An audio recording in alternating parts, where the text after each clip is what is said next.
সর্বপ্রথমে আমি আমার পরমারাধ্য গুরুদেব ওং অষ্টোত্তর শত পরিব্রাজক আচার্য শীল জয় পতাকা স্বামী গুরুদেবের পাদ পদ্ম বন্দনা করি।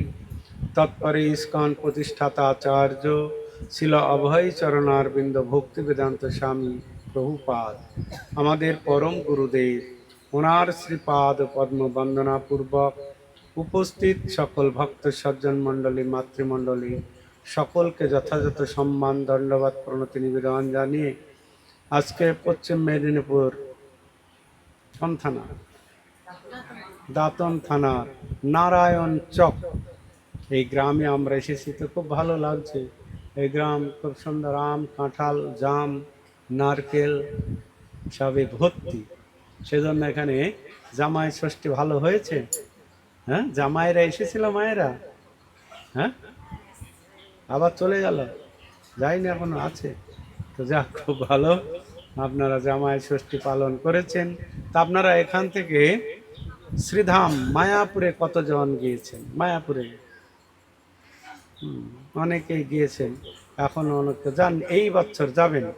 এই বছর সম্মেলন হবে সেপ্টেম্বরের 22, 23, 24 তারিখ, 3 দিন জেলা সম্মেলন হবে, সবাই যাবেন। আর নবদ্বীপ মণ্ডল পরিক্রমা যাবেন, তাও খুব ভালো। তো এইভাবে মায়াপুর অর্থাৎ 9টা দ্বীপের সমন্বয়ে নবদ্বীপ। নবদ্বীপ আমরা বলছি না, তো 9টা দ্বীপ নিয়ে হচ্ছে কি নবদ্বীপ। তো এক একটা দ্বীপের নাম আছে এবং এক একটা দ্বীপের মাহাত্ম্য আছে। যেমন 9টা দ্বীপের নাম কি: অন্তর্দ্বীপ, সীমন্ত দ্বীপ, গোদ্রুম দ্বীপ, মধ্যদ্বীপ, কোলদ্বীপ, ঋতুদ্বীপ, জন্মদ্বীপ, মদদ্রুম দ্বীপ আর রুদ্রদ্বীপ। এই 9টা দ্বীপ। গঙ্গার এপারে 4টে দ্বীপ আছে, আর গঙ্গার ওপারে 5টা দ্বীপ আছে। তো এই 9টা দ্বীপের সমন্বয়ে নবদ্বীপ। তো এক একটা, এই যে অন্তর্দ্বীপ, অন্তর্দ্বীপ মানে ব্রহ্মা তার অন্তরের কথা বলেছিলেন ভগবান চৈতন্য মহাপ্রভুর কাছে, খুব সুন্দর লীলা। তো তাই তার জন্য নাম হয়েছে অন্তর্দ্বীপ। সীমন্ত দ্বীপ, দেবী পার্বতী মহাপ্রভুর চরণের ধুলি নিয়ে সীমন্তে লাগিয়েছিলেন, তাই জন্য সেটার নাম সীমন্ত দ্বীপ। মধ্যদ্বীপ, তারপরে গোদ্রুম দ্বীপ, মধ্যদ্বীপ। এই মধ্যদ্বীপ কেন নাম হলো? এই মধ্যাহ্নকালীন সময়, এই যে এখন কি সময়, একদম মধ্যাহ্নকালীন সময়। তো এই মধ্যাহ্নকালীন সময়ে ব্রহ্মার 7 পুত্র, ব্রহ্মার 7 পুত্র আছে না, তো সপ্ত ঋষি, এই সপ্ত ঋষিরা তখন ব্রহ্মার কাছে গিয়ে বললেন যে প্রভু, পিতা, আমরা গৌর কথা শুনবো, গৌর ভাগবত কথা। তো ব্রহ্মা বললেন, বেটা এখানে তো গৌর ভাগবত, তাহলে মায়াপুরে যেতে হবে, মায়াপুরে গিয়ে গৌর কথা শুনতে হবে। তো তখন সেই ব্রহ্মার 7 পুত্র কি করলেন না, এই শ্রীধাম মায়াপুর নবদ্বীপে চলে আসলেন।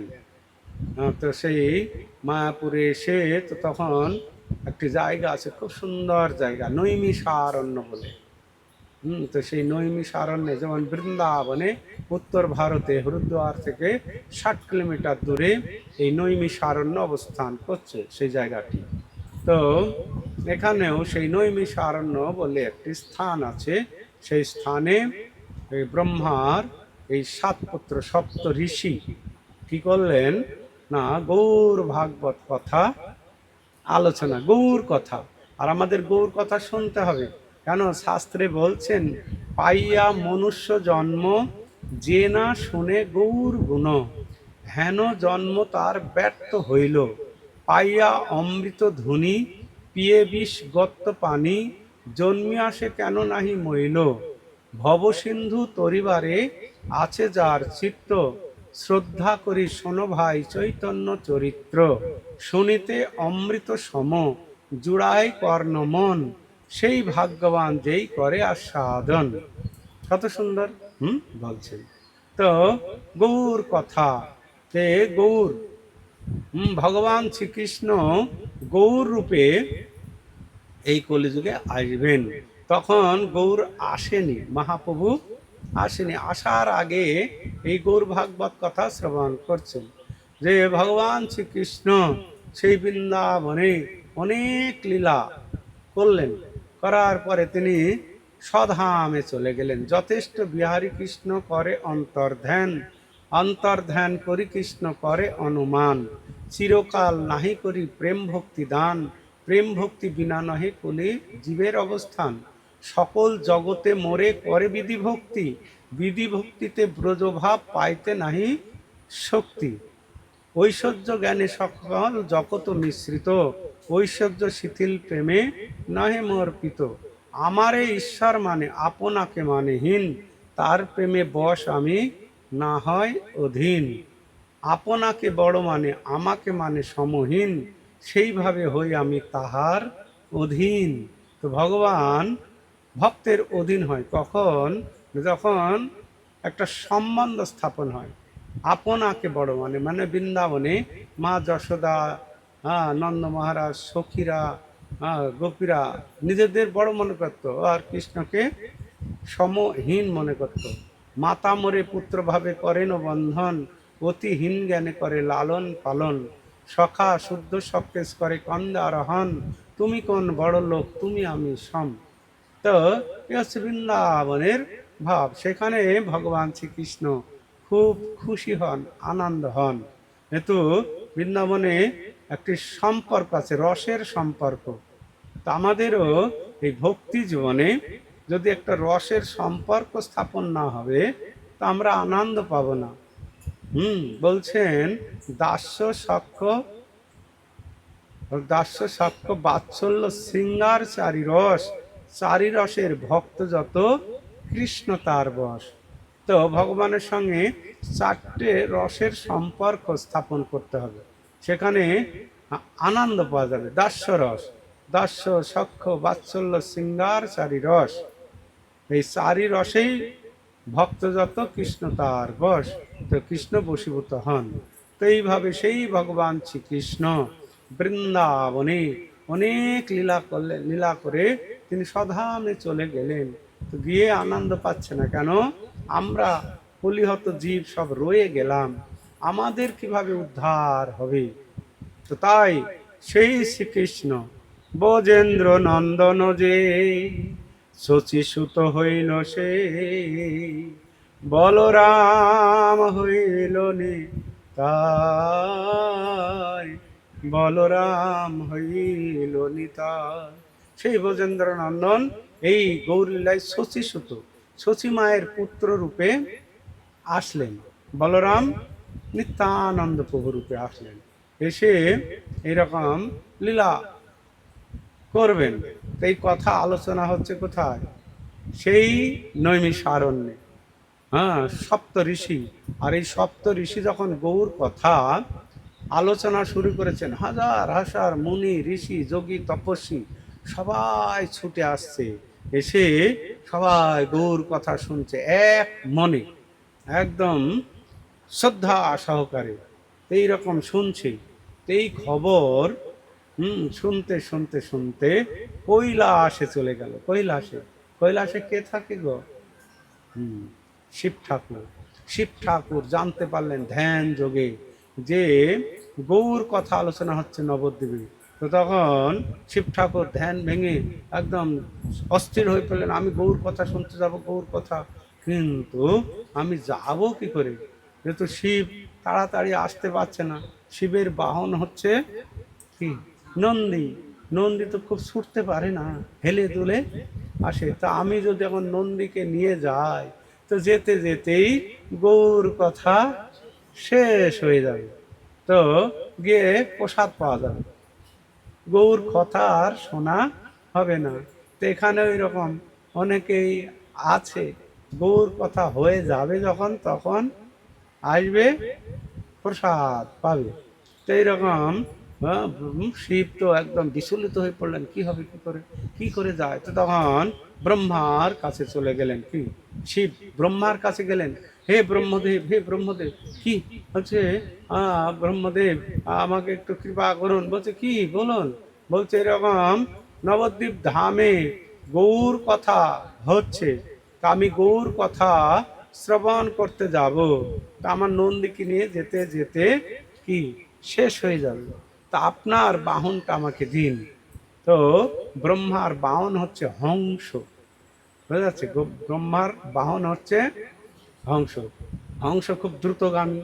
তা আপনার বাহনটা দিন, আমি তাড়াতাড়ি হ্যাঁ হংসের পিঠে চেপে চলে যাব। তো ব্রহ্মা বলছে খুব ভালো কথা, নিন আপনার ইচ্ছা পূরণ হোক। হংসকে দিয়ে দিলেন।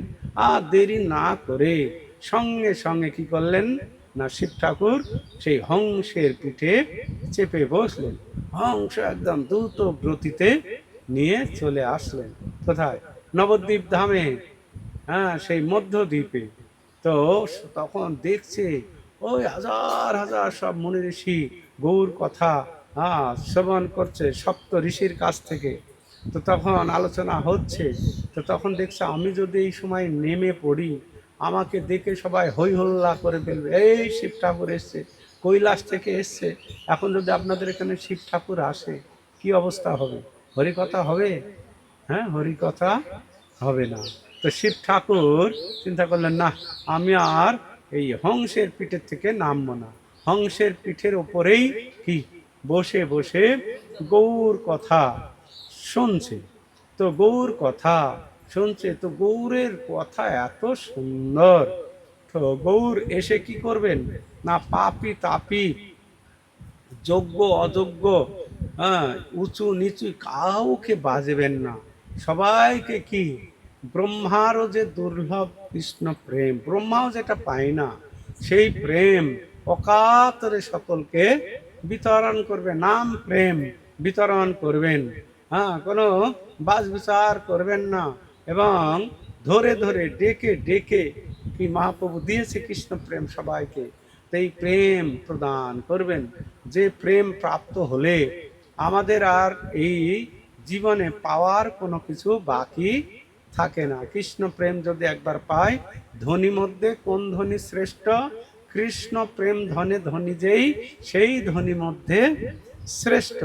তা আমরা ধন টাকা পয়সা রোজগার করার জন্য কঠোর পরিশ্রম করছি, মনে করছি টাকা পয়সা রোজগার হলেই আমাদের দুঃখ চলে যাবে। নিয়ম, একটা দুঃখ যাবে আর একটা দুঃখ আসবে। সেজন্য আমি যে ভজনটি গাইলাম, এ ঘোর সংসারে পড়িয়া মানব, না পায় দুঃখের শেষ, না পায় দুঃখের শেষ। এ ঘোর সংসার, সংসারে যারা পড়েছে তারাই বুঝতে পারছে, নাকি? তারা সংসারে পড়েনি, হ্যাঁ তারা মনে করছেন যে সংসার কবে করব, আর যারা করেছে মনে করছেন এই সংসার থেকে কবে মুক্ত হব, তাই না? তো এ ঘোর সংসারে পড়িয়া মানো, না পায় দুঃখেরও শেষ। কোনো দুঃখের শেষ নেই। হয়তো সমুদ্রের ঢেউ শেষ হয়ে যাবে, হবে কি না, কিন্তু দুঃখের শেষ নাই। একটা যাচ্ছে, একটা গেলে 10টা দাঁড়িয়ে আছে, এই তুই তাড়াতাড়ি যা, লাইনে, লাইনে আছে না? তো এরকম হয়তো পেট ব্যথা করছে, ডাক্তারের কাছে গেলেন পেট ব্যথার জন্য, তো বললেন এই চেক আপ করতে হবে, আপনার ভেতরে কি আছে, লিভার চেক করতে হবে। তো তখন লিভার চেক করতে গিয়ে আরও 4-5টা রোগ বেরিয়ে গেল, মানে একটা থেকে আরও 5টা, আবার ওইগুলো সারতে সারতে আরও 10টা। এইরকম দুঃখের কোনো শেষ নেই। এরকম জাগতিক দুঃখ সংসারে আমাদের প্রতিনিয়ত লেগেই আছে। তাই এখন এই দুঃখ যাবে কিসের, এই ওষুধ কি কোথায়? হ্যাঁ, বাজারে গেলে বা ডাক্তারের কাছে গেলে মাথা ধরেছে, পেট ব্যথা করছে, ঘাড় ব্যথা হয়েছে, ওষুধ পাওয়া যাবে ডাক্তারের কাছে গেলে। হ্যাঁ, মলম দেবে, ওষুধ দেবে। কিন্তু এই যে দুঃখ, এ ঘোর সংসারে পড়িয়া মানব না পায় দুঃখ, দুঃখ থেকে মুক্ত হওয়ার কি মেডিসিন বেরিয়েছে? কি মেডিসিন আছে? মেডিসিন, ওই দোকানে গেলে আমাকে, আমার অনেক দুঃখ গো বাবা, আমাকে 200 টাকার কি ওষুধ দাও, দুঃখ থেকে মুক্ত, দিবে? হ্যাঁ, কেউ দিবে? কেউ দেবে না। তো তো এই দুঃখ থেকে মুক্ত হওয়ার কি ঔষধ? সাধু সঙ্গ করি হরি ভজে যদি, তবে হয় অন্ত ক্লেশ। সাধু সঙ্গ, সাধু সঙ্গ করতে হবে। এই যে আসতে হবে সাধু সঙ্গে, যে আপনারা এসেছেন নামহট্ট সঙ্গে, সাধু সঙ্গে, এটা নামহট্ট এসছে মানে এখানে কি অন্য রাজনৈতিক কথা তো হচ্ছে না, হচ্ছে না অন্য কোনো কথা হচ্ছে? এটা হচ্ছে সাধু সঙ্গ। এখানে হরি কথা, ভগবানের কথা যদি শ্রবণ হবে, আর এই ভগবানের কথা শ্রবণ করলে ভগবান হচ্ছেন সমস্ত দুঃখ হরণকারী। কে? মধুসূদন। তো ভগবান ইচ্ছা করলে আমাদের সমস্ত দুঃখ হরণ করে নিত, দুঃখহারী মধুসূদন। তো সেই জন্য সাধু সঙ্গ, সাধুরা যেটা বলছেন তো সেইটা শুনতে হবে। সাধু সঙ্গ করি হরি ভজে যদি। সাধুরা কি বলছেন? সাধুদের কাছে আসলে টাকা পয়সা দিবে না গো, দেবে? ওই ১,৫০০ টাকা দিবে না ৩,০০০ টাকা দেবে? দিবে না। বেকার ভাতা দিবে না বৃদ্ধ ভাতা দিবে? দেবে? সাধুরা দিবে? সাধুরা এসব দিবে না। সাধুদের কাছে আসলে কি পাওয়া যাবে? সাধুদের কাছে আসলে মনুষ্য জীবনের যে উদ্দেশ্য, মনুষ্য জীবনের যে কে কর্তব্য, সেই সম্বন্ধে আমরা জ্ঞান আলোক প্রাপ্ত হবে, বোঝা গেল? জানতে পারবো। তো সাধু সঙ্গ মানে সাধুদের কাছে আসলে ভগবত তত্ত্ব জ্ঞান আমরা প্রাপ্ত হব। এই যে ভগবানকে জানতে গেলে আমি কে, আমি কে, ভগবান কে, ভগবানের সঙ্গে আমার কি সম্বন্ধ, আমি কোথায় ছিলাম, এসেছি কোথায়, আবার কোথায় যাব, এই বিষয়গুলো কে সাধুরা জানা। তখন এই সাধুদের কৃপায় কি না, সাধুরা বলেন যে আপনারা হরি ভজন করুন। এখন আমরা অনেকে মনে করি হরি ভজন তো করবো, হরি ভজন করতে গেলে অনেক টাকা লাগে, অনেক টাকা লাগে। কিন্তু না গো, অনেক টাকা লাগে না। এই যে সমস্ত বড় বড় ধনী লোক, এই যে ষড় গোস্বামীগণ, রাজার ছেলেরা সব রাজপাট ছেড়ে তারা বৃন্দাবনে ভিখারির জীবনযাপন করেছেন। হরিভজন করতে যে টাকা লাগবে এরকম নয়। হ্যাঁ, আমরা মনে করছি হরিভজন করতে গেলে অনেক বড় বাড়ি দরকার। না, বাড়ির প্রয়োজন নেই। আমরা যেখানে আছি সেখানে থেকেই ভগবানের আরাধনা করা যায়। অনেক লেখাপড়া শিখতে হবে, অনেক লেখাপড়া না জানলে হরিভজন হবে না, ভক্ত হওয়া যাবে না, এটাও ঠিক না। অনেক ভক্ত, এই যে মা যশোদা, ভগবান যার ঘরে এসেছেন, মা যশোদা স্কুল কলেজেই যায়নি, গোবর ঘাটতো, গোবর। আপনারা তো তা ভালো, এখন গোবর ঘাটেন না। গোবর নিয়ে কি ঘুটে দিত জাল দেওয়ার জন্য, নিজে রান্না করতো, বোঝা গেল? তো দেখুন, মা যশোদার কোলে কি ভগবান এসছেন কিসে? ভক্তিতে, অন্য কিছু না। টাকা পয়সা বাড়ি গাড়ি এগুলোর জন্য আসেনি। এই রকম বলছেন যে এই দুঃখ থেকে মুক্ত হওয়ার একমাত্র উপায় সাধু সঙ্গ। সাধুরা যেভাবে বলছেন, যেটা বলছেন সেটা শুনে হরি ভজে যদি, হরির ভজনা করতে হবে।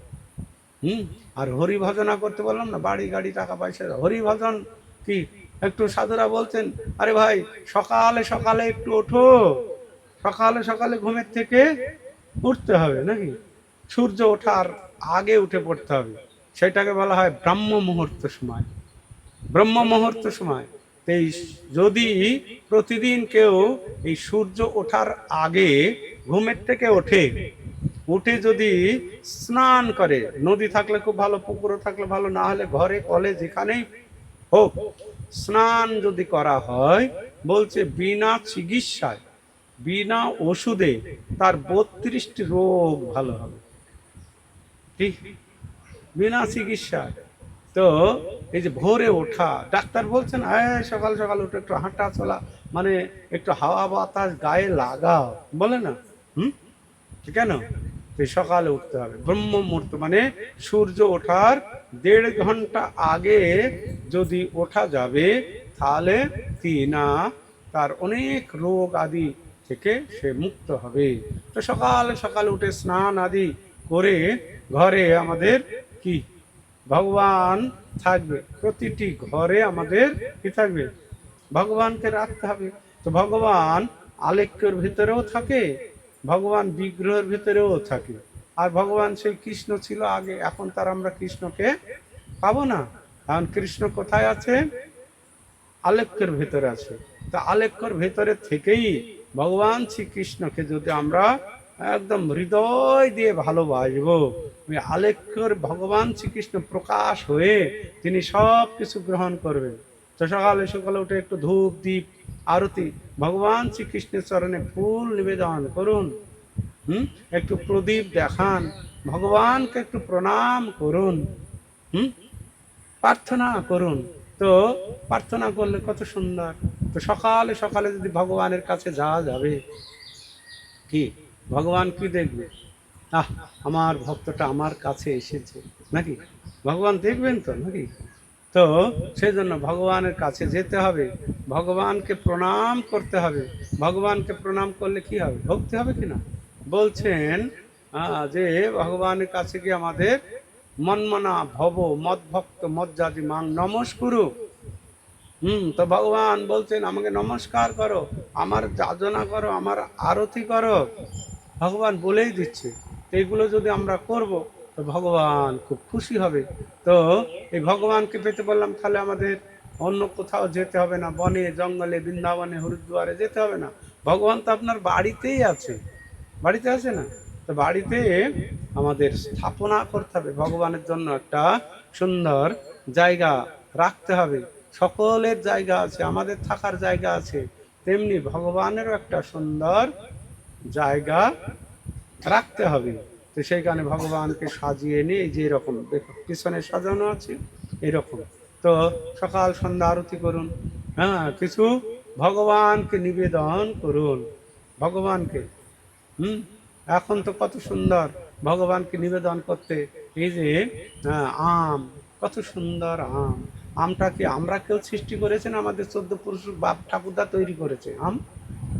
যে কত সুন্দরই যে কাঁঠাল, কত সুন্দর। তো আম, কাঁঠাল, জাম, লিচু, আঙুর, আনারস, আপেল, বেদানা, কত ফল। তো আমরা ভগবানকে এরকম কিছু ফলও তো দিতে পারি, রান্না না করে নাই দিলাম আমরা, নাই টিকটিকি গিরগিটি গেড়ি খাই। অন্তত ভগবানকে আম, কাঁঠাল, লিচু, নারকেল এগুলো দেওয়া যায়, তাতেও ভগবান খুশি হবে। যাক, আমার তো কিছু দিচ্ছে। আর যারা আরো ভালো ভক্ত তারা কি করবেন না, ভগবান যা ভালোবাসে। আমি যাক, এখন আমার বাবা এই ধরুন বা এই বাড়ির জামাই এসছে, কালকে জামাই ষষ্ঠী। তো জামাই কি কি ভালোবাসে কে জানে? মেয়ে জানে। আর মেয়ের কাছে জিজ্ঞাসা করে, এই বেটি জামাই কি ভালোবাসে রে? তখন মেয়েটা বলে দেয় না মাকে, মা তোমার জামাই ওই কি ভালোবাসে, হ্যাঁ,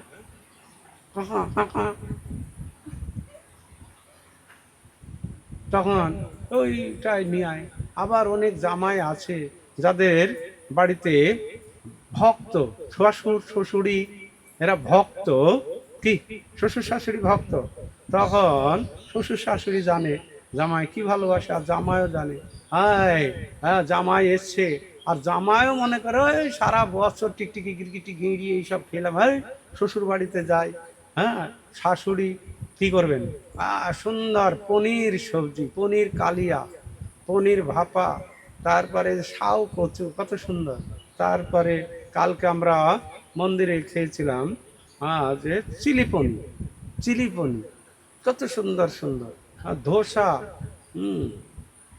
তারপরে পাস্তা, পিজা, কি খেয়েছ? মায়াপুরে খাওনি? যাও, এইসব সুন্দর সুন্দর রান্না করে দিলে ওই জামাইয়ের বাপ পর্যন্ত আর ওই সমস্ত খেতে যাবে না। জামাইয়ের বাবাও মাঝে মাঝে চলে আসবে না, ওখানে গেলে সুন্দর সুন্দর কি প্রসাদ পাওয়া যাবে। এই সমস্ত প্রসাদ খাওয়াতে হবে জামাই আসলে, আত্মীয় স্বজন আসলে। আমরা কেন অন্য কিছু খাওয়াতে যাব, তারা কত খুশি হবে। আর ভগবানের প্রসাদ পেলে কি হয়, যে প্রসাদে পুরে সর্ব আশা, তো সব আশা পূরণ হয়ে যায়। তো আমাদের এরকম ভগবানের নিবেদিত প্রসাদ তো অন্তত প্রথমে বাড়িতে ভগবানকে রাখুন। যে গৃহে ভগবানের আরাধনা হয় না, সেই গৃহটা ভূতের বাসা গো, ভূতের বাসা না, ভগবানের আরাধনা হয় না। তো একটু বাড়িতে ভগবানকে রাখুন, সকাল সন্ধ্যা ধূপ দীপ দিন, আর যথাসাধ্য ফল মিষ্টি এগুলো দিতে থাকুন। কিন্তু ফল মিষ্টি দেয় কিন্তু ওই বাতাসা দেয়, নকুল দানা।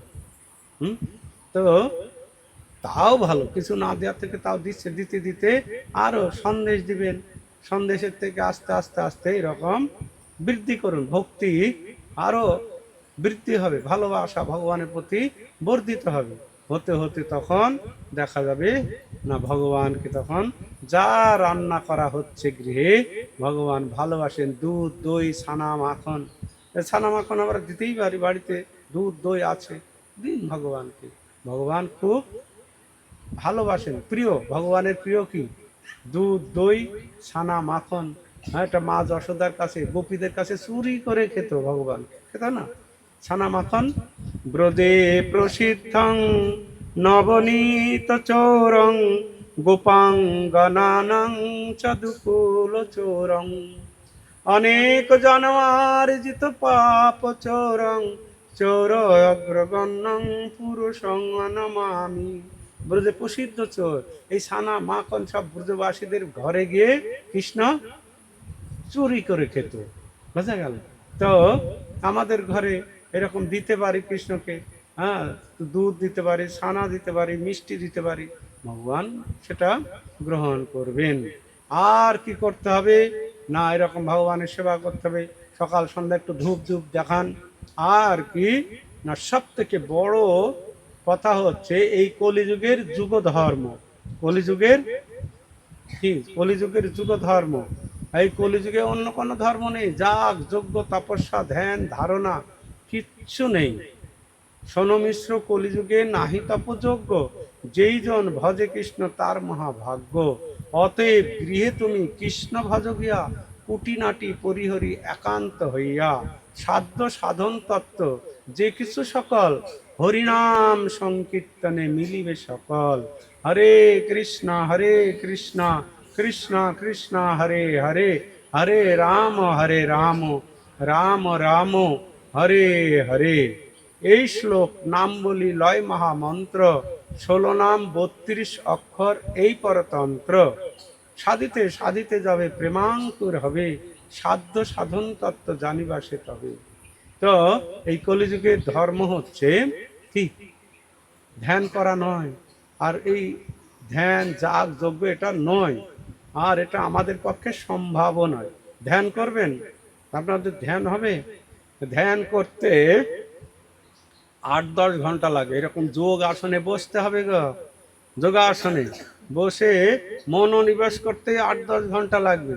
আধা ঘন্টা বসার সময় নাই গো, শুধু এই যে মোড়ামুড়ি, কখন যে প্রভু শেষ করবে নাকি, সেই মোড়ামুড়ি পারছে, বসতে পারবে না কলিযুগের মানুষ। আধা ঘন্টা বসে থাকার শক্তি নেই আমাদের। তো ধ্যান হবে 8-10 ঘন্টা বসে থাকতে পারবেন চোখ বন্ধ করে এরকম। আর চোখ বন্ধ করলে মনটা চলে যাবে তো জামাই বাড়ি নাতির কাছে, কীরকম আছে নাতিটা, মেয়েটা গেল আর তো ফোন করলো না নাকি, এই সব মনে চিন্তা হবে। তারপরে ওই ধ্যান হয়তো পুরুষের দ্বারা একটু হয়তো আধা ঘন্টা গিয়ে বসতে পারে চোখ বন্ধ করে, কিন্তু তাও দেখা যাবে ওই নাতিটা পিঠের উপরে দাদু দাদু দাদু কি। তারপরে বউ এসে বলবে ধ্যান করছে না ভান করছে, যাও যা বাজারে যাও, বাজার করে নিয়ে আসো কি, বাদাম, হ্যাঁ ও বাদাম তুলছে লোক আর তুমি এখানে ভান করছো ধ্যান করছো। আমি এখানে বাদামের সময় এসেছিলাম গতবার, চারিদিকে শুধু বাদাম, তো খুব ভালো। তো ধ্যান পুরুষের দ্বারাই আধা ঘন্টা হলেও হতে পারে, কিন্তু মায়েদের কি অবস্থা, মায়েরা ধ্যান করবে, রান্না করবে না, গরু বাছুর হাঁস মুরগি ভেড়া ছাগল বাচ্চা কাচ্চা, হ্যাঁ এই নিয়ে ধ্যান হবে, হবে তো হবে না। সেজন্য মহাপ্রভু জেনে শুনেই কি করলেন, আমাদেরকে ধ্যানের কথা বললেন না। কি বললেন না, তোমরা হরিনাম করো। তো আমরা তো হরিনাম করতে পারি নাকি? হ্যাঁ, হরিনাম সবাই করতে পারি, কিন্তু দুঃখের বিষয় হরিনাম আমরা অনেকে আবার করতে পারি না। মানে সংসারের এত জ্বালা। হুম, তো ওই সংসারের সব জ্বালা চলে যাবে যদি নেবেন একটা জপমালা। সংসারের সব জ্বালা চলে যাবে যদি নেবেন একটা জপমালা। তো একটা জপমালা নিয়ে যখনই সময় পাবেন, এই সংসারে তো সময় আছে, কিন্তু সময়টা আমরা অনেকভাবে নষ্ট করি। 24 ঘন্টায় আমরা কাজ করি না। এই সংসারের ভেতরে থেকেই আমাদের কি করতে হবে, হ্যাঁ, একটু মহামন্ত্র জপ করতে হবে। এই কলিযুগের যুগ ধর্ম যেটা চৈতন্য মহাপ্রভু আমাদের জন্য দিয়েছেন। চৈতন্য মহাপ্রভু কি দিয়েছেন? মহাপ্রভু বলছেন, আপনে সবারে প্রভু করে উপদেশ, কৃষ্ণ নাম মহামন্ত্র শোনো হরিষে। হরে কৃষ্ণ কৃষ্ণ কৃষ্ণ হরে হরে, হরে রাম রাম রাম হরে হরে।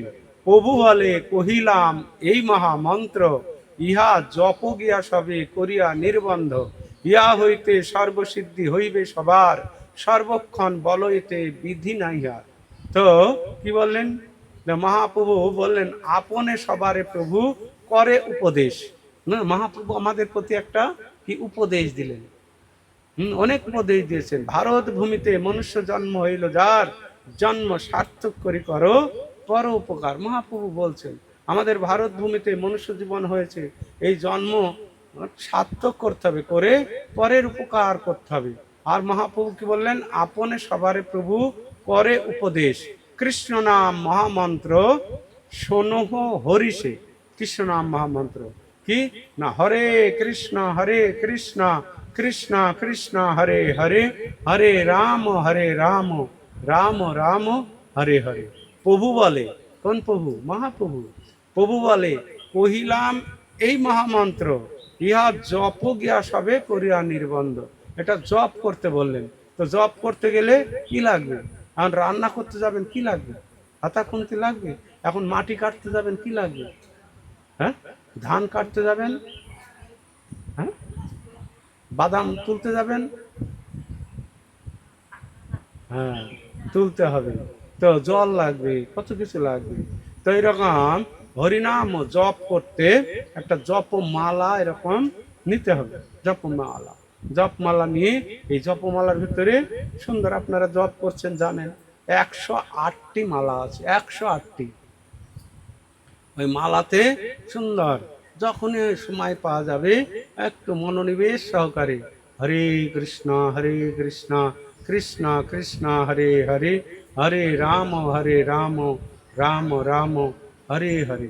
এই মহামন্ত্র যদি আমরা জপ করব, এই জপে এত শক্তি, তো আপনি জেনে করুন না জেনে করুন, ইচ্ছায় করুন অনিচ্ছায় করুন, না জানিয়া করে যদি ঔষধ ভক্ষণ, তবু তার রোগ যেন হয় নিবারণ।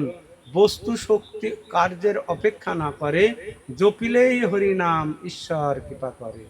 তাই হরিনাম এমনই, আপনি জেনে করুন না জেনে করুন, ইচ্ছায় করুন অনিচ্ছায় করুন, জপ করলেই কাজ হবে। যেমন ঔষধ, ওষুধ কি অমৃত, জেনে খান না অমৃতের বিষ, এই যে ধানে দেওয়া বিষ আছে, আপনি জেনে খান কি আর না জেনে খান, কি কাজ করবে? কাজ করবে না। তো হরিনাম এরকম জেনে করুন না জেনে করুন, ইচ্ছায় করুন অনিচ্ছায় করুন, হরিনামের কাজ হরিনাম করবে। আর এই হরিনাম এমনই, আপনার যত জন্মান্তরে যত পাপ আছে, এক কৃষ্ণ নামে যত পাপ হরে, পাতকীর সাধ্য নাই তত পাপ হরে। এই কৃষ্ণ নামে সমস্ত পাপ মুক্ত হয়ে যায়। এমনি তো আমরা তো পাপি নাকি? হ্যাঁ, আমরা কত পাপ মাথার উপরে আছে না, পাপের বোঝা। তো কত জন্ম লেগে যাবে এই পাপ থেকে মুক্ত হতে, কিন্তু এই হরিনাম করলে সহজেই আমরা পাপ থেকে মুক্ত হতে পারবো। সাক্ষীকে জগায় মাধায় পাপী ছিল, তারা কি হলো? জগায় মাধায় পাপী ছিল, তারে গোরা উদ্ধারিল, তারে মহাপ্রভু উদ্ধার করলেন, তারা হইল পতিত পাবন। তো তারা পতিত পাবন, তো মহাপ্রভু তাদেরকে হরিনাম দিয়েছিলেন, হরিনাম দিয়েই তাদের পাপ জীবন থেকে উদ্ধার করে দিলেন। তা আমরা তো জগাই মাধায়ের মতো অত পাপী নয়, অনেক কম আছে জগাই মাধায়। জগাই মাধায় যা পাপ করেছে তার কোনো ঠিক নাই। তো তাই আসুন, খুব সুন্দর আপনাদের নারায়ণ চক, ভগবান নারায়ণের নাম মেয়ে আপনাদের এই গ্রামের নাম, তো খুব সুন্দর।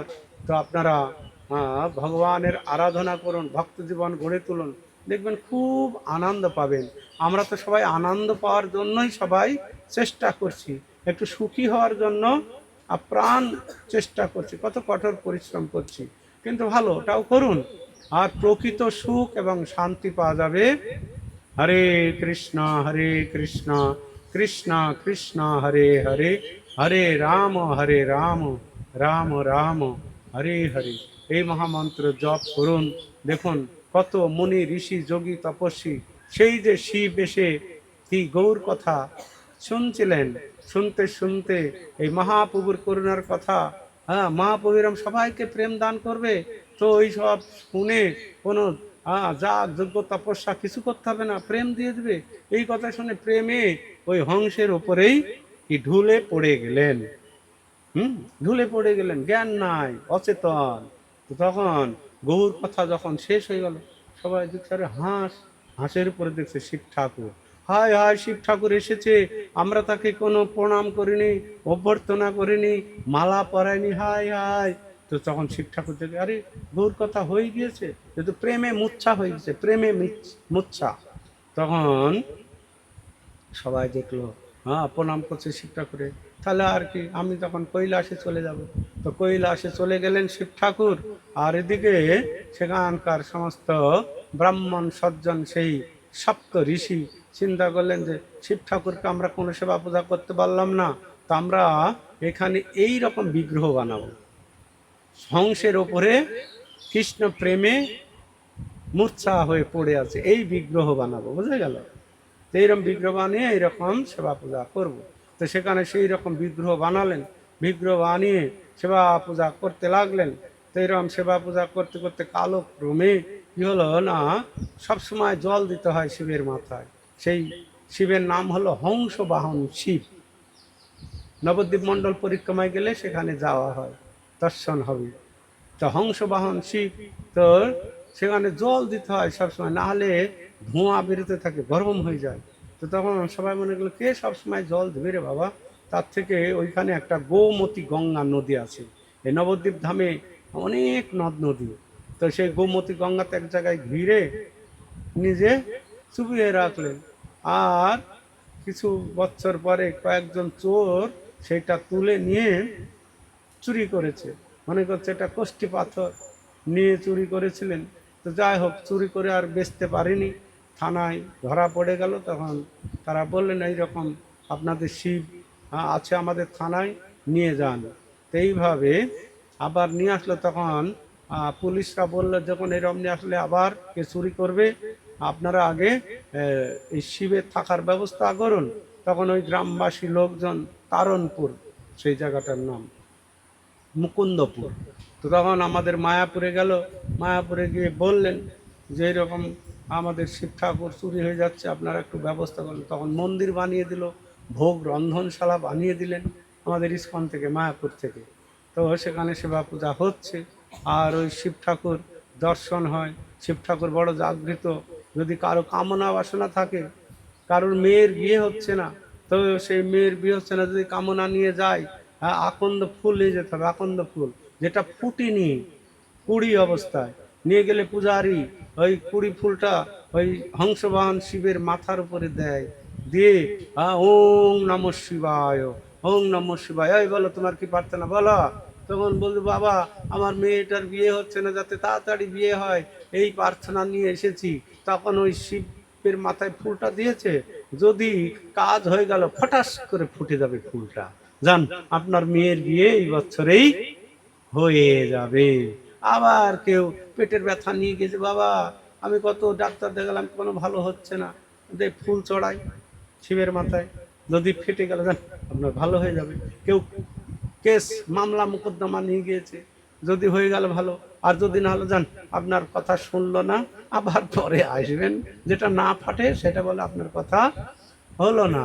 তো সেই শিব ঠাকুর আপনারা দর্শন করতে পারবেন।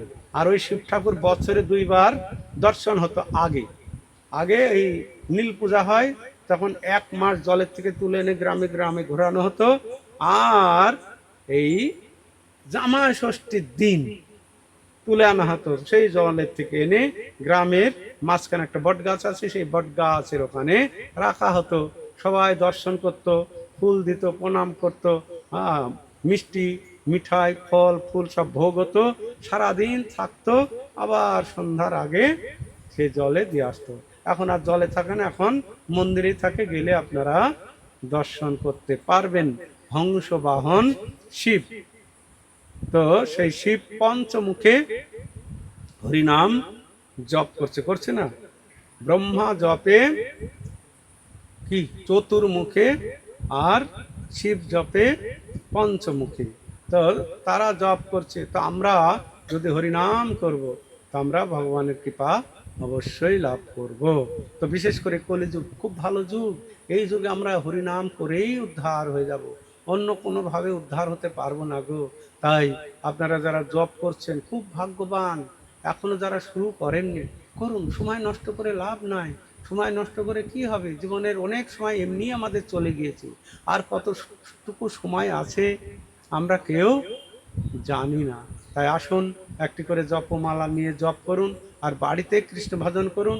আর এখানে নামহট্ট হয় বাবু, নামহট্টে সবাই আসবেন, এরম পাঠ কীর্তন শুনবেন, আর এবছর সম্মিলনে মায়াপুরে যাবেন। হরে